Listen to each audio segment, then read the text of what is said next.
আসসালামু আলাইকুম ভিউয়ার্স, আশা করছি সবাই ভালো আছেন। ভিউয়ার্স, আমাদের আজকের ভিডিওতে আমরা যে বিষয়টা নিয়ে আলোচনা করব সেটা হচ্ছে এই যে বাংলাদেশে বর্তমানে যে রেমিটেন্সের একটি প্রবণতা রয়েছে। প্রচণ্ড পরিমাণ রেমিটেন্স বাংলাদেশে আসছে। আমাদের বিদেশে থাকা প্রবাসী ভাই বোনেরা যে প্রচুর পরিমাণ রেমিটেন্স পাঠাচ্ছে এবং যার হাত ধরে বাংলাদেশের অর্থনীতির আজকে সুফল পাচ্ছে বা অর্থনীতি খুব দ্রুতই ঘুরে দাঁড়াচ্ছে, সে বিষয়ে একটি প্রতিবেদন যেটা হচ্ছে এপ্রিল মাসের রেমিটেন্স নিয়ে বলা হচ্ছে। এখানে যুগান্তরের একটি রিপোর্টে বলা হচ্ছে এপ্রিলে এলো $275 কোটি রেমিটেন্স। তো চলুন এখানে একটু বিস্তারিত আলোচনা করি। সদ্য শেষ হওয়া এপ্রিল মাসে দেশের 275 কোটি 20 লাখ মার্কিন ডলার রেমিটেন্স এসেছে। বিদেশীয় মুদ্রায় প্রতি ডলার 122 টাকা হিসেবে, যার পরিমাণ 33,574 কোটি টাকা। এক মাস হিসেবে সর্বোচ্চ দ্বিতীয় রেমিটেন্স বলে জানিয়েছে বাংলাদেশ ব্যাংক। এ মাসে প্রতিদিন গড়ে দেশে এসেছে 9 কোটি 17 লাখ ডলার রেমিটেন্স।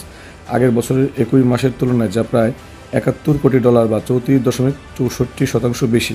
সব মিলিয়ে চলতি অর্থ বছরের 10 মাসের রেমিটেন্স বেড়েছে 28.30%। গত এপ্রিল মাসের এই রেমিটেন্স একক মাস হিসেবে, যা এ যাবৎকালের দ্বিতীয় সর্বোচ্চ। এখন পর্যন্ত কোনো এক মাসে সর্বোচ্চ 329 কোটি ডলারের বেশি রেমিটেন্স এসেছে গত মার্চ মাসে, আর তৃতীয় সর্বোচ্চ 264 কোটি ডলার এসেছে গত ডিসেম্বর মাসে।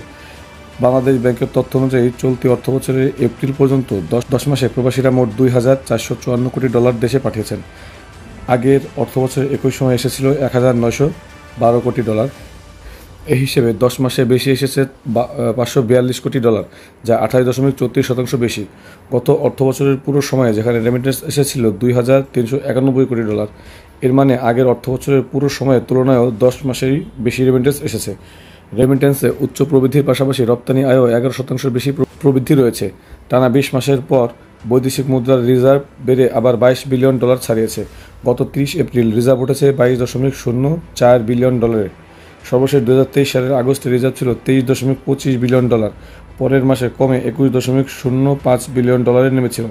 এরপর আর 22 বিলিয়ন ডলারের ঘর অতিক্রম করেনি। দেশের ইতিহাসে রিজার্ভ সর্বোচ্চ 38.06 বিলিয়ন ডলারে উঠেছিল 2022 সালের আগস্টে। সেখান থেকে প্রতি মাসে কমতে কমতে সরকার পতনের আগে গত জুলাই শেষে 20.29 বিলিয়ন ডলারে নেমেছিল। তবে আমরা যেটা বুঝতে পারছি সেটা হচ্ছে বর্তমানে ডলার বৃদ্ধি পাচ্ছে অনেক। সেটার মূল কারণ হচ্ছে এই রেমিটেন্স।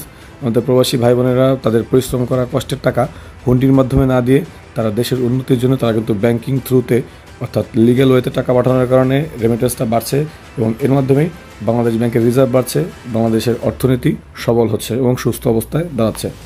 তো এভাবেই খুব দ্রুত বাংলাদেশের অর্থনীতি অবস্থা, আর্থিক খাত ঘুরে দাঁড়াক, এই আশা ব্যক্ত করে আমাদের আজকে ভিডিওটি শেষ করছি। ভিডিওটি ভালো লাগলে অবশ্যই একটি লাইক দেবেন, ফ্রেন্ডদের সাথে শেয়ার করবেন, আর অবশ্যই আমাদের চ্যানেলটি সাবস্ক্রাইব করতে ভুলবেন না। তো দেখা হচ্ছে নেক্সট ভিডিওতে। Till then take care self. আল্লাহ হাফেজ।